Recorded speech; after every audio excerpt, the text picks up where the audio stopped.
What if we change the conversation, move the conversation away from the strength of the virus towards the strength of the body?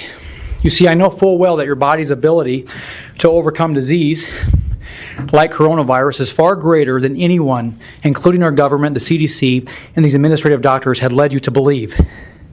In fact, Merck, a pharmaceutical company and vaccine producer, was working on a COVID vaccine, but they stopped. The reason being, they said it was far more effective to get the virus naturally and recover than to get the shot. In fact, they stated the vaccinated group had inferior immunity to the unvaccinated. And the hospitals in town, I saw them post something on social media, and I've also seen many claims, but they said there's nothing you can do naturally to fight this disease. And I find that very insulting. I believe that is the worst thing you can tell a patient, because it steals all hope.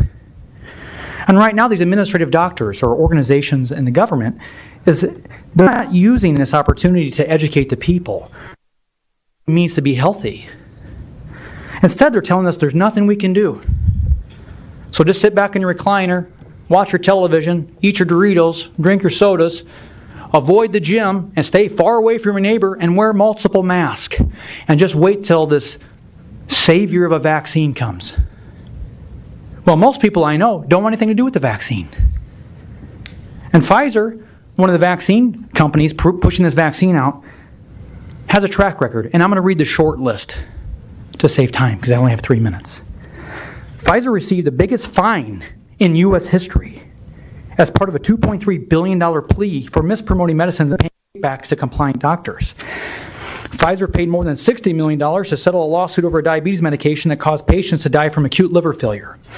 They paid $430 million in 2004 to settle criminal charges for bribing doctors.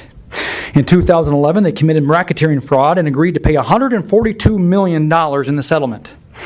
They were caught using Nigerian children as human guinea pigs without the parents' consent, violating the Nuremberg Code.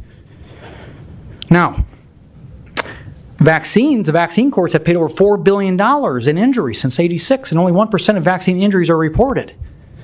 Not only that, I have a dossier put together by some of the best attorneys in the nation and physicians. This is the dossier that I'm going to submit to the council calling for the arrest of Dr. Fauci. On page 4, it talks about the violations. It is well documented, well reported, and well researched. Some of the violations, and I'm again going to read the short list.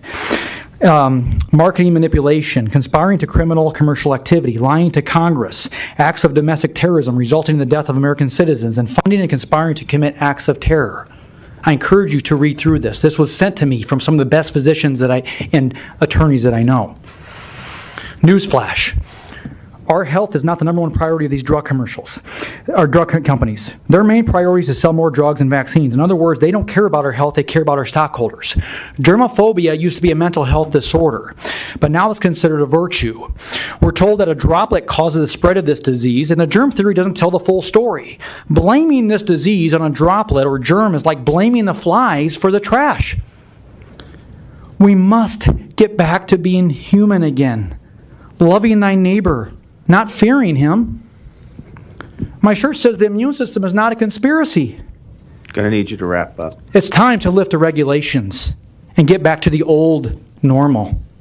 Thank you. Thank you, Dr. Tapper. Dr. Merritt, 1811 Q Street.